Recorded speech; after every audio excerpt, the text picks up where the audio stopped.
My name is Temitope. I'm a Okay. filmmaker. Okay. I run a production company in Lagos called Fibiba Works, a subsidiary of Fad Media Group. I produce films. I also direct. What I kind? What sometimes kind? What kind of films? okay, so I produce Nollywood films. Oh, yeah. Yes, and I do more of language films, specifically Yoruba films. I Okay. shoot English films as well, but I have more credits shooting indigenous language films. Okay. So why Yoruba films specifically? Okay. Interestingly, when I came into Nollywood, I started with the English film, well, Okay. popularly known as Nollywood, because Nollywood. sometimes there's this little, um, I wouldn't want to call it a misconception that Okay. Nollywood is only English films, and that's why you hear things like Kannywood. Kannywood and You know, so on. so and for Yoruba wood, we've also heard some people say things like Yoruba wood, and there are so Yeah. many woods Yeah. I hear a lot of actually woods in now. Nigeria. About a lot Yes. of woods. So I Yes. started with English films, and I Okay. also have credits shooting English films as a producer, but not as a director. So as a producer, but over the years, when it was time for me to cut my teeth in Okay. directing, Okay. I decided to do Yoruba films. And one of my major reasons for doing that was I felt that at the time there was a need for us to start telling Yoruba films differently. Okay. Because when I decided to do Yoruba films, you see that when you watch a lot of films on YouTube that are Yoruba films, there's a particular feel that they have. You know, they're a bit more, if they're not very grassrooted, the storytelling cannot be likened to that of the English films. Can you be a little bit more Okay, so specific? now I'm going to So be more yeah, specific. in terms Okay, of so the differences. at the time, I wanted to see the kind of aesthetics you see in an English film, Mm. beautiful locations, Yeah.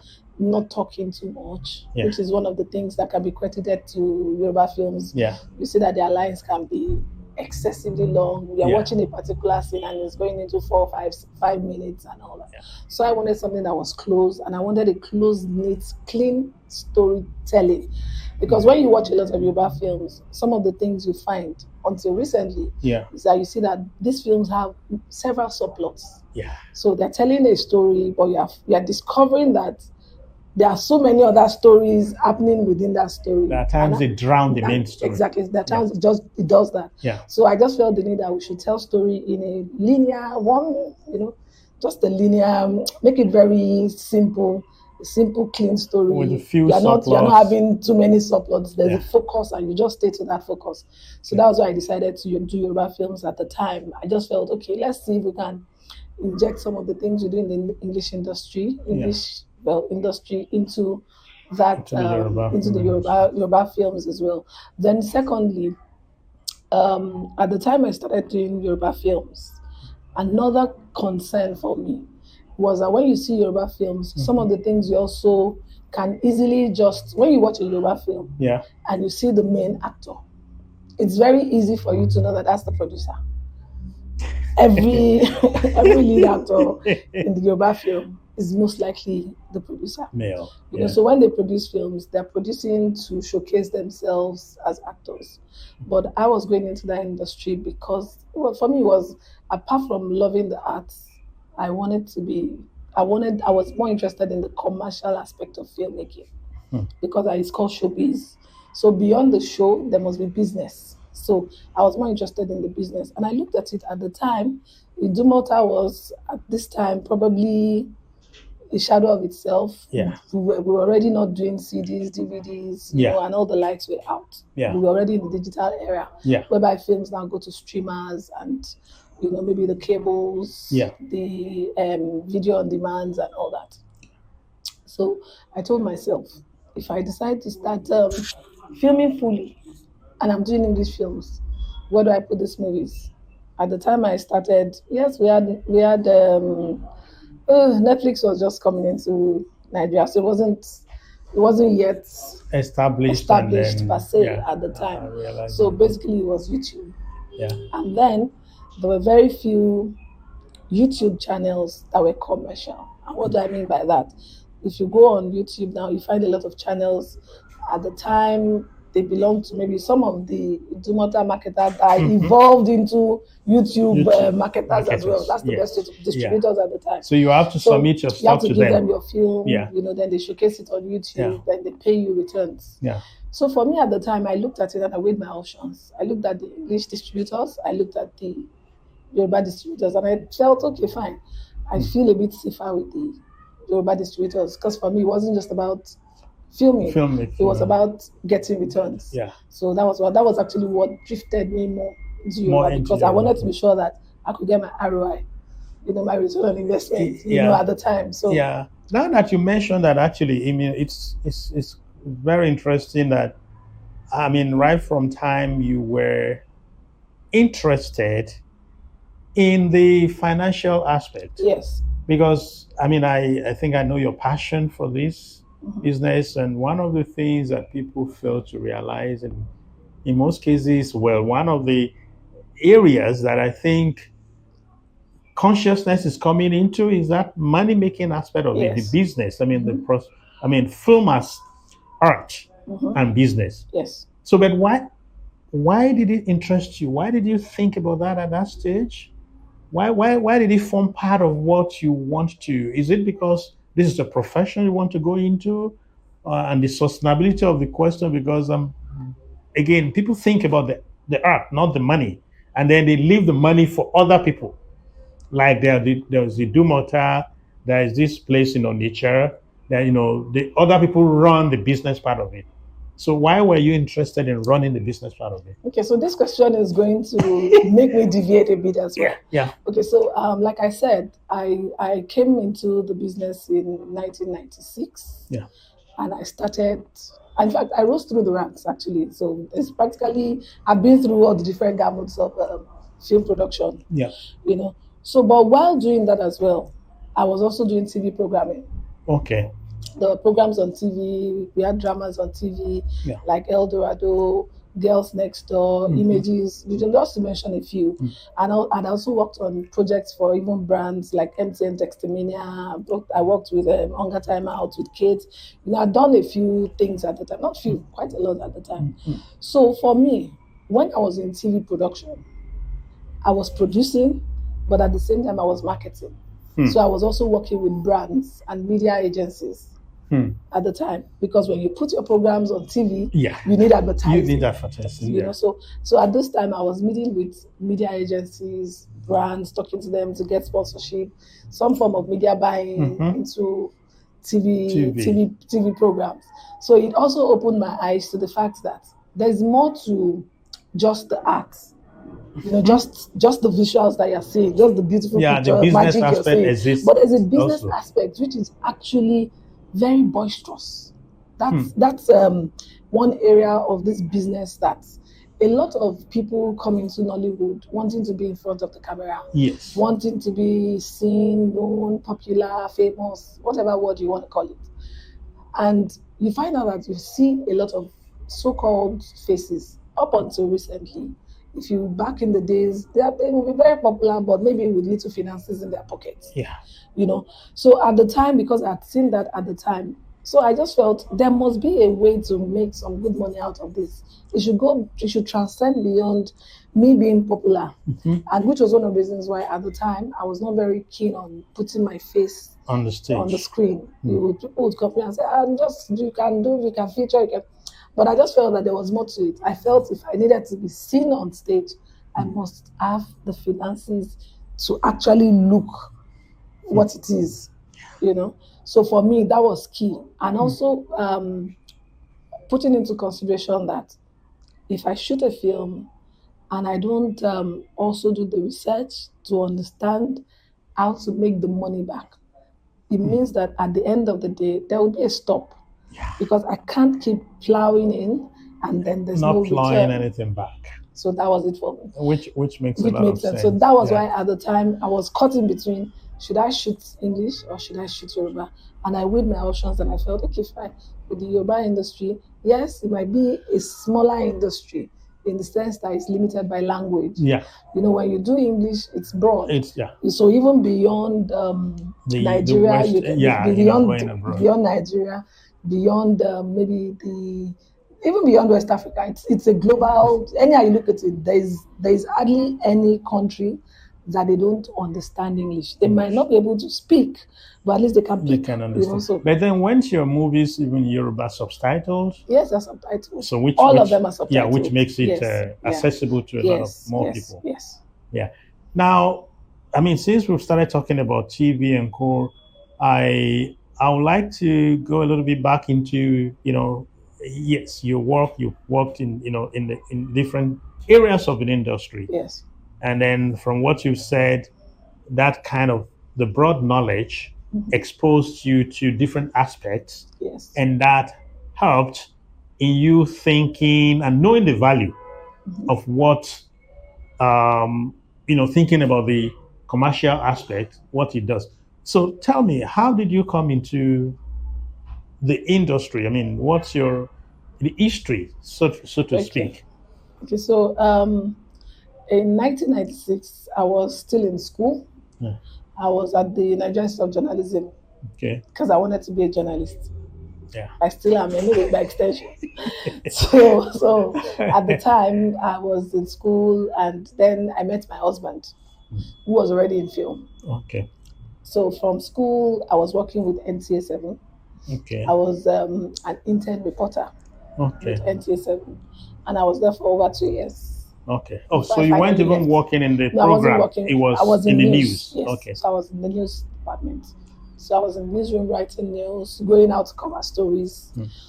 So that actually also kind of sharpened my writing skill.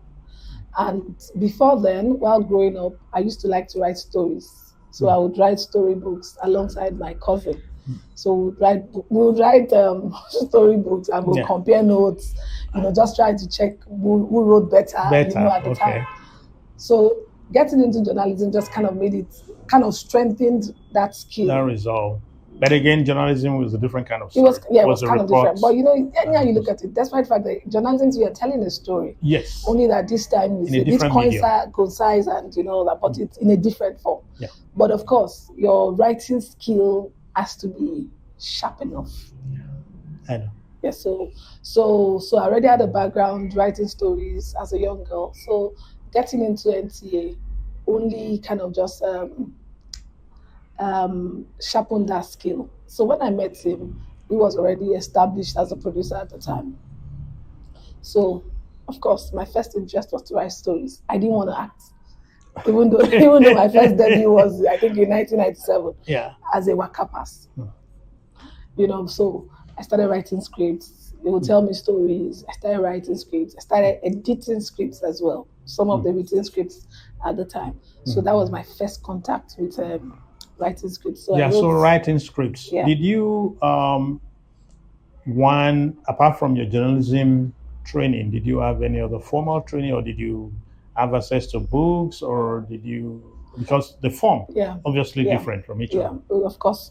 Yeah. So at the time I had no formal training beyond my journalism skill.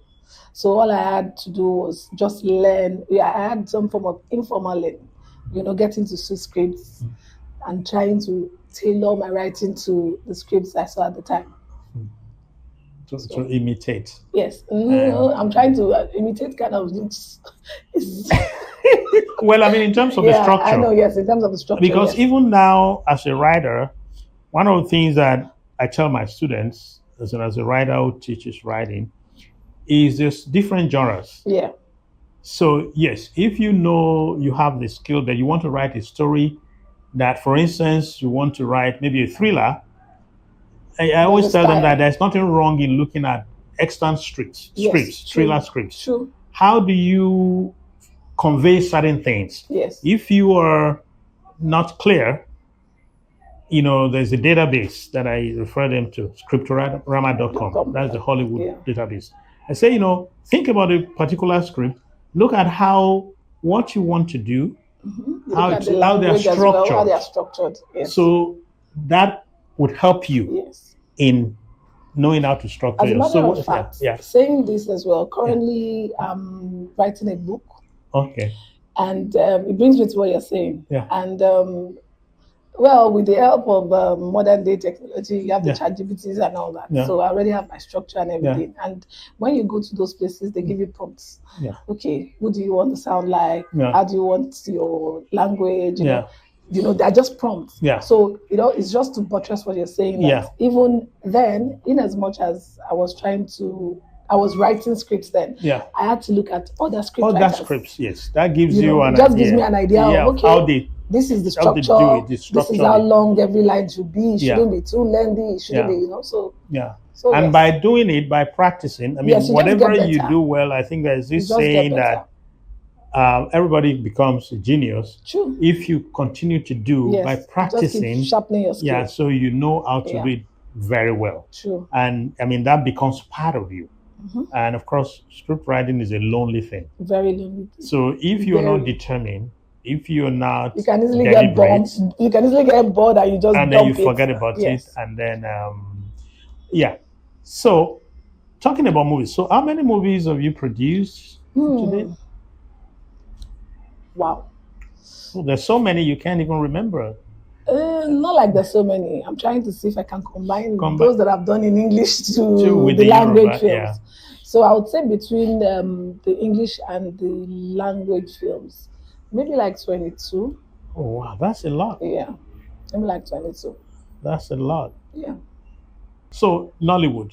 Yes.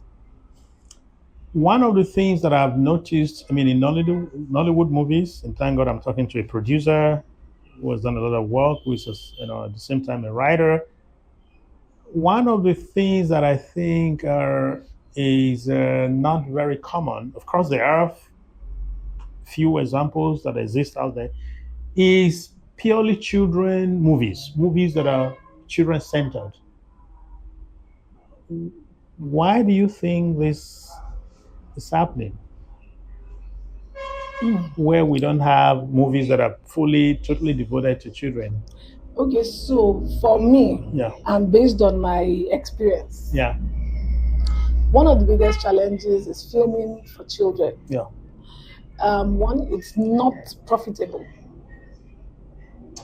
It's not profitable commercially. Yes, it's not profitable.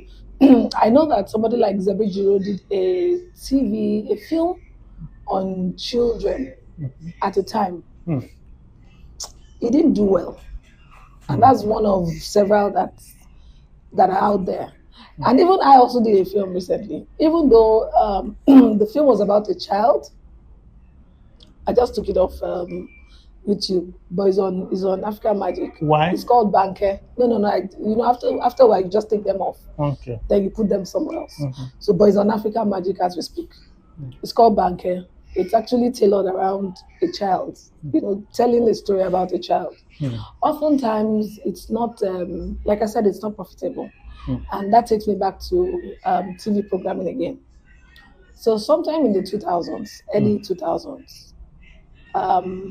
I had a program on TV. It's called a reality TV show called Kids Alone. I produced Kids Alone, and we had 4 seasons of Kids Alone. Yes, we had a bit of sponsorship support from brands, but it wasn't as much as expected. And one of the challenges we were faced with was a lot of brands will tell you, "Oh, this is a brilliant idea. We love it." In fact, when we watched last season, we saw someone like Kaini Agari that had won the LNG prize for writing. We saw this footballer. We saw this notable Nigerian. They were all in the house. They were inspiring the children. They were forming mentors for the children and all that. They'll tell you so much, which means that they were watching. They're watching, yeah. But then you ask them, why are you not buying into this program? It's a reality show. You have children in the house, and you're seeing that they're gaining from this experience. Yeah. And they tell you, well, unfortunately, we love it, but it does not identify with the core values of our brand. And you're asking how. What are those core so let values? me give an example. Yeah. Let's say a company like Coca-Cola, for instance. I don't know if it's not a TV program, so it's okay to mention it. Yeah. So a company like Coca-Cola, for instance, you approach them and you say, okay, we know that children drink Coke a lot, at least when they go to parties, you see them taking Coke and all that. And it is for a lot of us, when we look at Coke, we just feel that okay, children can have it. It's actually it's for children, they drink Coke. But when you approach Coca-Cola, for instance, the brand will tell you no, Coke is not for children. Why? It's not a children beverage, actually. It's for adults. And you ask them how children consume this even more than adults. And they tell you no. For them as a company, because it contains caffeine, it is not for children. And then you as a producer, at the point of planning your production, you're already noting down companies that you would approach. Then you go and approach companies like Coca-Cola, and they're telling you, yes, we love what you do, but unfortunately, we would love to support you, but we can't because the age bracket for our product is between 18 and one thing, and this one your programming does not fall into that category, and you will just your mouth will be you'll just be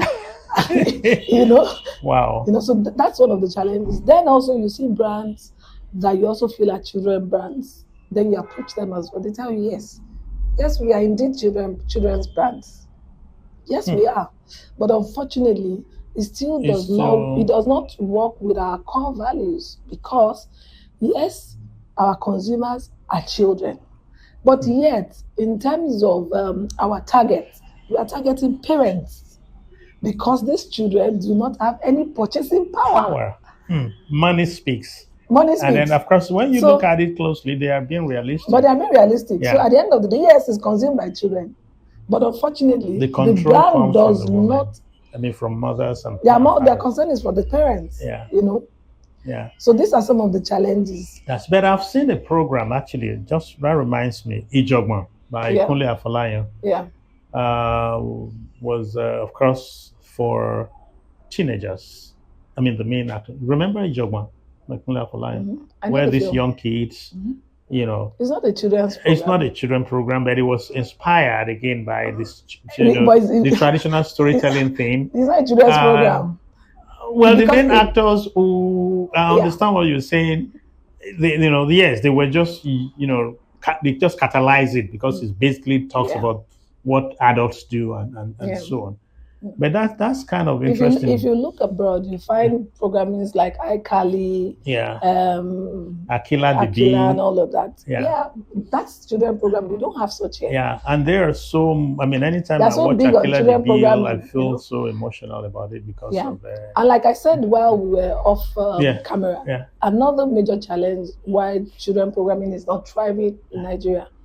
Now, children go to school. Yeah. They go to school. In fact, in Nigeria, some children go to school as early as 5 a.m. Some more earlier, depending on where your school is and the traffic situation of your location. So some wake up as early as 5 and they're already on the roads going to school. And these children do not return earlier than 4. By that time, they are tired. Yes. And before now, if you are looking at terrestrial, the time belt for children is between maybe 2 to about 6, which is very small. So very already, minimal, just 4 hours. Yeah. And now school has already eaten into the. And if they come back at 4, they have to eat. They have to eat. And they have to rest. And they have to do their assignments. Yes, and all that. So there's really no time. Yeah. Anyway, that's quite interesting. But for adults, now there is a trend. This is like what I call the season of epics. Yes. Everybody's, trying to revive old tales and legends, either of individuals or of a group, of a part or of a region. These heroes, these folk heroes, they are reviving it and producing it. And so what are your takes on that? Okay, so I think I had this conversation with somebody last week. Yeah. And if you notice that the epics you've seen more are with the language films, Yoruba especially. Yeah. This is also because a lot of filmmakers today, they've also looked at the market. I cannot be whiter than the whites. And oftentimes, a lot of them feel that they cannot tell stories with language in English as beautifully told as the owners of the language. And what do I mean by that? Now, when you watch films like Lisha B, Seven Seven Doors, Doors, Agashikole, Agashikole, and the likes. Fumilayo, and some good They are comfortable positions to be. These are your own stories, Yeah, and it's in your own language. yeah. And it's even more fascinating for somebody that does not belong to your culture and for those that Belong also to the belong culture. to the culture. So it's a convenient space in the sense that Mm. they are also being very commercial. Yeah. Okay, so I want to pitch to Netflix or Amazon, and I'm pitching a contemporary story to them. What are those fascinating things I'm going to put in it? Also considering the limitations with funding. Yeah. Because in as much as we see all of this, they shoot films in South Africa. They even shoot series that you see them on Netflix, and you see you see the production value. Yeah. You see the money spent. Yeah. Now for Nigeria, when these people commission with millions of dollars to shoot those, they only give us thousands of dollars. So it's just very safe and convenient. And then you are looking at the market. Now that I cannot tell the kind of stories they tell and still catch that market out there, okay, it's just safe to shoot this. And with this, I'm sure that they'll be fascinated to see this culture. And also considering that you have a lot of Black Americans, Caribbeans, blacks across the world, Who as wants to far as even as identify? who want to identify as far back as the places like Cuba, Cuba, Brazil, Brazil. where they even speak the language and they Yeah. just want to identify. They want to feel home, kind of in quotes. So it's just convenient that you shooting a contemporary story where you are speaking English, I'm speaking English, but meanwhile you don't have because you see, filming for like a Netflix or Yeah. even cinema, and you are doing English, you need to go the extra mile. There must be something exceedingly wow. But you see, when you are telling an indigenous Sorry. story, it's very convenient. There are too many things that will catch your fancy. From the Language, for costumes, instance. Yes. the language, the richness in the language, In the the language, depth, yeah. The depth in the Yeah. language. So The those things, proverbs, everything. yeah. And like I tell people, um, sometimes when you watch a film, it is not about how interesting it is, in quotes. And I always like to say this that before when you watch a film, it's like when you want to eat food. Before you taste the food, how the food looks determines whether you will eat it. So it's a function of the mind. When you see a film and it's in indigenous language and you see those costumes, even before you watch it, your brain is already telling you this is This going is to be beautiful. nice. Yeah. This is going to be this is going to this is That, going to that's captivate your true. mind. Unlike when you just see a Nollywood film that's just English, you kind of random. Okay, maybe not. But when you see it in language form, in indigenous language, it just kind of tells you that okay, there must be something about this film. Okay, this is set in so time. You'll be curious. Yeah, especially those period pieces. Yes, those Yeah. period pieces. Yeah. And also if you're someone that has read, maybe if it's a book, for instance, or if it's a story of adapted. somebody, if it's an Yeah. adaptation, Yeah. you'll be like kind of interested in seeing what it will look like as a film.